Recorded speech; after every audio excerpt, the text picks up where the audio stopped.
Hello everyone, সবাইকে জানাই merry Christmas. আজকে হচ্ছে বৃহস্পতিবার। তো দেখো, আজকে আমাদের দুপুরে মেনুতে রয়েছে গরম গরম ভাত আর চিকেন। এই হয়েছে খাওয়া দাওয়া। তো আমার বরকে আজকে আমি সেদ্ধ দিয়ে ভাত, মানে একটা সব সবজি দিয়ে ডাল দিয়ে সেদ্ধ দিয়ে ভাত করে দিয়েছিলাম, কারণ ও বলছিল চিকেন খাবে না। তো এই যে রাত্রেবেলা এবার ওকে তো স্পেশাল কিছু দিতে হবে, তো ওকে জিজ্ঞেস করলাম আলুর পরোটা খাবি? ও বললো হ্যাঁ। তো ওই জন্য দেখো, আজকে রাতের বেলাতে ডিনারে রয়েছে আলুর পরোটা, ধনে পাতার চাটনি, আর রয়েছে হচ্ছে চিকেন। তো আমি এক পিস দেবো, যদি খাই তো খাবাই। দেখো আমার মা দেখো কত বড় বড় ফুলকপি সব কাটছে।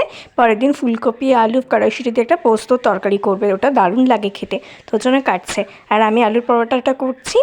তো ভালো করে আলুটা আগে মেখে নিয়েছি, বেশি কিছু দিইনি, জাস্ট একটু তেলের মধ্যে রসুন ফোড়ন দিয়ে আলুটা দিয়ে একটু নুন দিয়ে লঙ্কা দিয়ে মেখে নিয়েছি। আর ক্রিসমাসে তো কেকটা খেতেই হবে, ওই যে বাবা এনেছিল কেক, তো সেটা দিয়েছি। আর তারপরে ময়দা মেখেছি, তেল নুন গরম জল দিয়ে ময়দাটা মেখে আলুর পুর ভরে বেরিয়েছে পরোটাটা বানিয়েছি। আলুর পরোটা, ধনে পাতার চাটনি, স্যালাড, এই যে আলুর যে পুরটা করেছিলাম আলুর চোখা, আর চিকেন।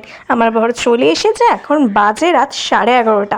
ধনে পাতার চাটনিটা খেতে দুর্দান্ত হয়েছিল, তোকে খাবারটা দিয়ে দিলাম।